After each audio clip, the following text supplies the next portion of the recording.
আমার এক দাদা দেখেন আমার নিকে কত সুন্দর ইসা মাছ নিয়ে আইছে। আমি বলছি দাদা বান্ধের মধ্যে তুমি যদি পাও তাহলে নিয়ে আইও, এখন রেত হয়ে গেছে গা মেলা। এত সুন্দর মাছটি।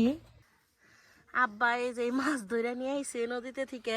আর গজারটা হেটা হলো বসিদা ধরছে দিন নানি গজার দোকান দিয়ে খালি খারা খারা বসে এ শক্ত হয়ে গেছে গা মইরে।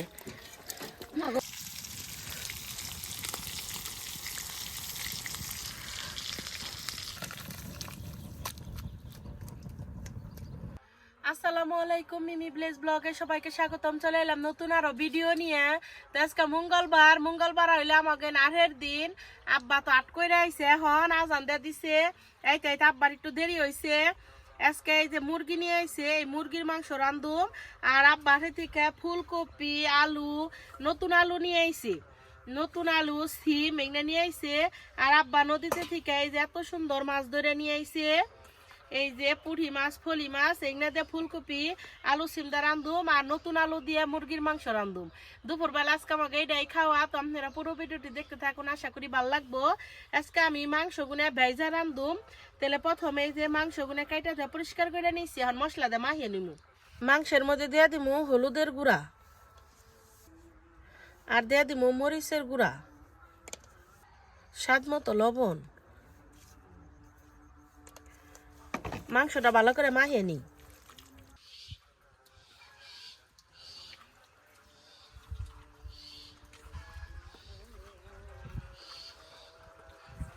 মশলা দিয়ে মাংসটারে খুব ভালোভাবে মাখিয়ে নিলাম।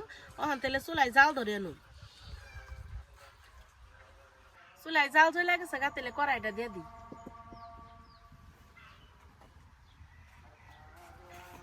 কড়াইয়ের মধ্যে দিয়ে দিব তেল।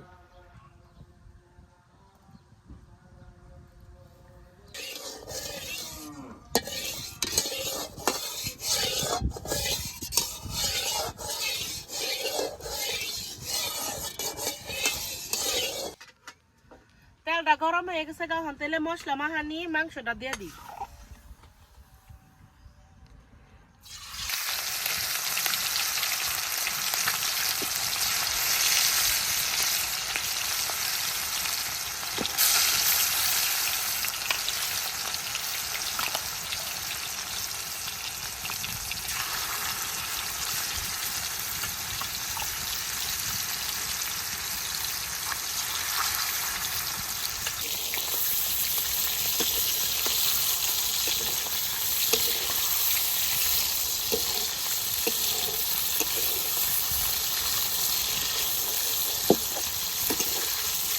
মাংসগুলো ভেজা রান্না সুন্দর একটা বাসনা বেরোয়।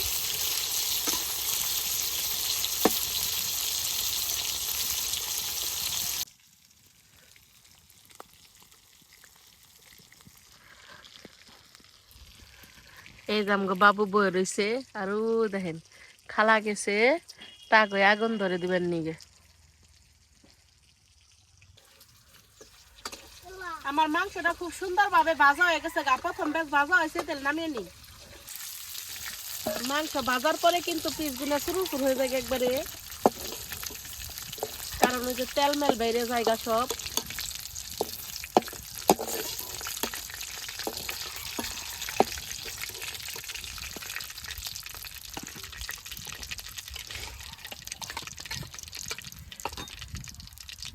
এখন তাহলে পরের বেসো দিয়ে দিই।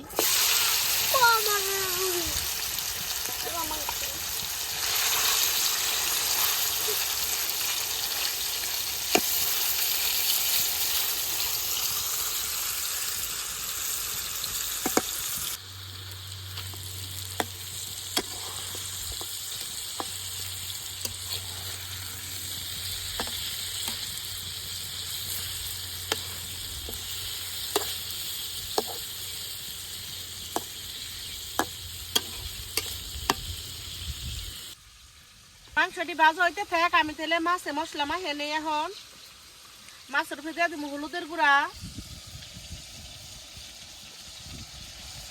লবণ,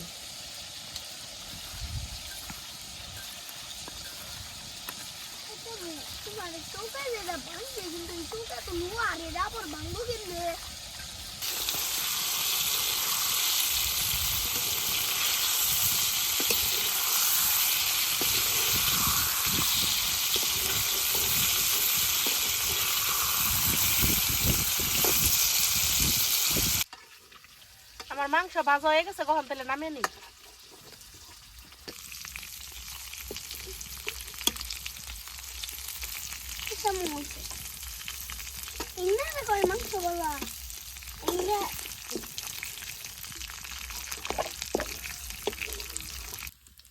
এখন মাছগুলো ভেজে নেই,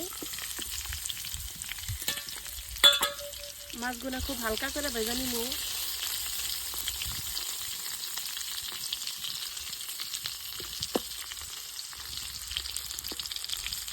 মাছ ভাজি হয়ে গেছে, গা নামিয়ে নি।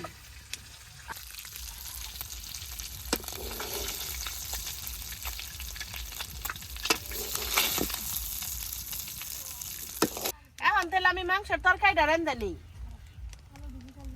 কড়াইয়ে তেল দিয়ে দিলাম, তেলের উপরে দিয়ে দিলাম গরম মশলা, পেঁয়াজ কুচি, ছেঁচা রাখা রসুন। পেঁয়াজ রসুন গুলো ভালোভাবে ভেজে নেই।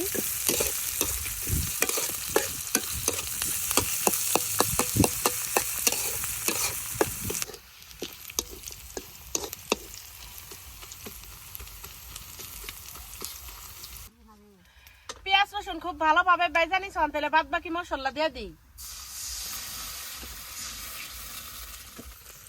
আদা বাটা, জিরা গুঁড়া,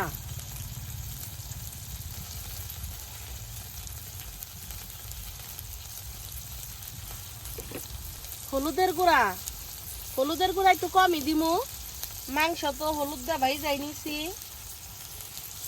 মরিচের গুঁড়া, সামান্য একটু লবণ। মশলাটারে খুব ভালোভাবে কষিয়ে নেই।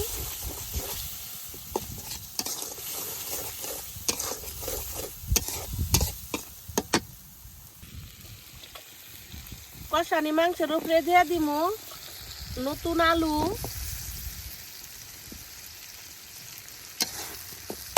আলু আর মশলাটা খুব ভালোভাবে কষিয়ে নেই।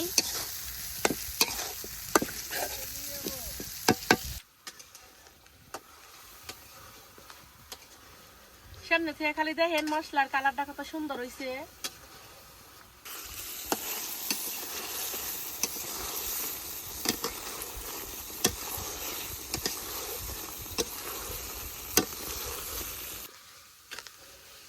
মশলাটা আমি খুব ভালোভাবে কষিয়ে নিছি, দিয়ে দিমু ভেজা রাখা মুরগির মাংস।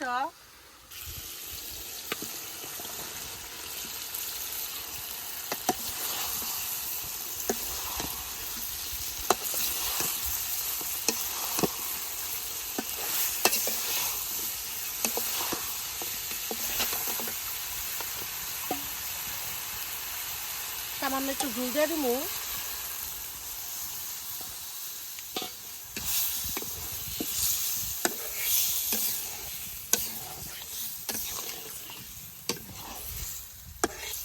ঝুল কম হইলো আর একটু দিয়ে দিমু।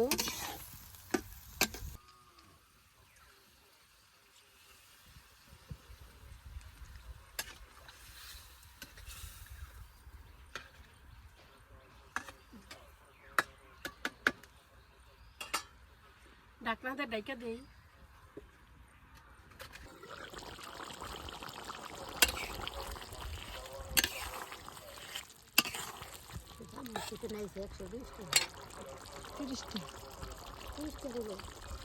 মাংসের উপরে একটু ধনে পাতা দিয়ে দিমু,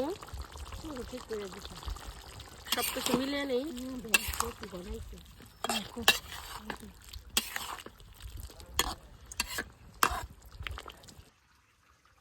আমার মুরগির মাংস হয়ে গেছে, গা নামে নিলাম।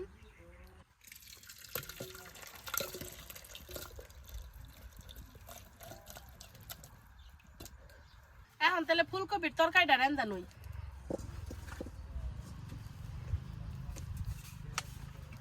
কড়াই দিয়ে দিমু তেল, কাঁচামরিচ, পেঁয়াজ ভেজা লই। পেঁয়াজ কাঁচামরিচ ভেজে নিছান, বাদ বাকি মশলা দিয়ে দিন। হলুদের গুঁড়া, মরিচের গুঁড়া, ফুলকপির তরকারি দেখতে একটু জাল জাল খাম, এর নিকে মরিচ একটু বেশি দিলাম, জিরার গুঁড়া, স্বাদ মতো লবণ,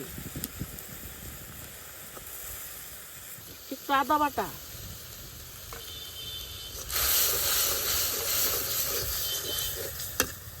মশলাটা ভালোভাবে কষে নিই।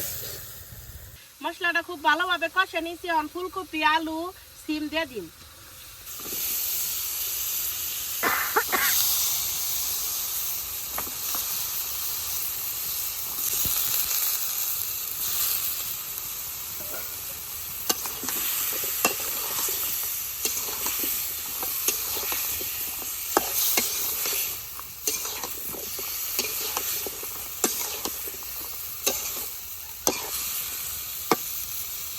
একটু পানি দিয়ে দিই, ঢাকনা দিয়ে ঢাকা দেই, তাড়াতাড়ি সিদ্ধ যাবো নিগে।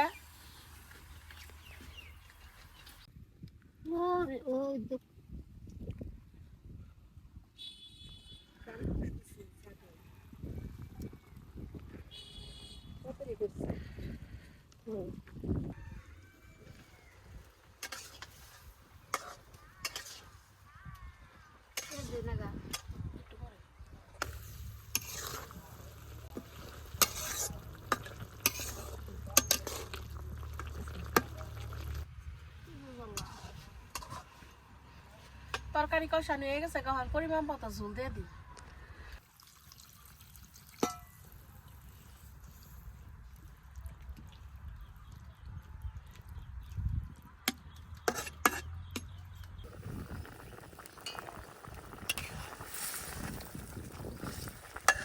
তরকারির ঝোল ফুটে গেছে, এখন তাহলে ভেজা রাখা মাছ দিয়ে দিই।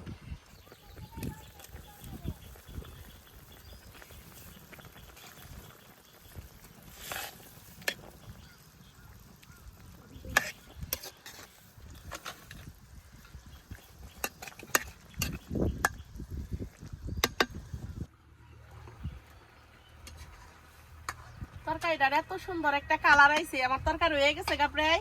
এখন ধনিয়া পাতাটা দিয়ে দিই।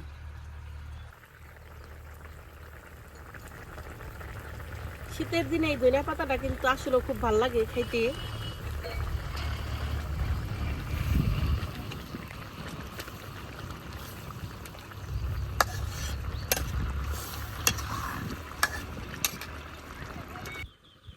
আমার ফুলকপির তরকারি হয়ে গেছে গা, নদীর মাছ দেয়া হান্তার নামে নেই।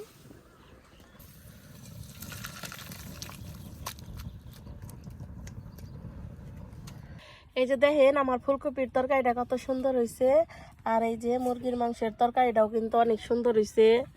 দেখলেনি তো আমার দুইটা তরকারি কত সুন্দর হয়েছে। দুপুরবেলা তো ভাত রান্না হয় নাই, ভাত রান্না তারপরে ব্যাকে মিলে একসাথে খামো। আর সারাদিন কি করি দেখতে থাকুন। আমার ভিডিওস আপনাকে ভালো লেগে থাকে তাহলে আমার চ্যানেলটাকে সাবস্ক্রাইব করেন আর পাশে থাকা বেল আইকনটি ক্লিক করেন।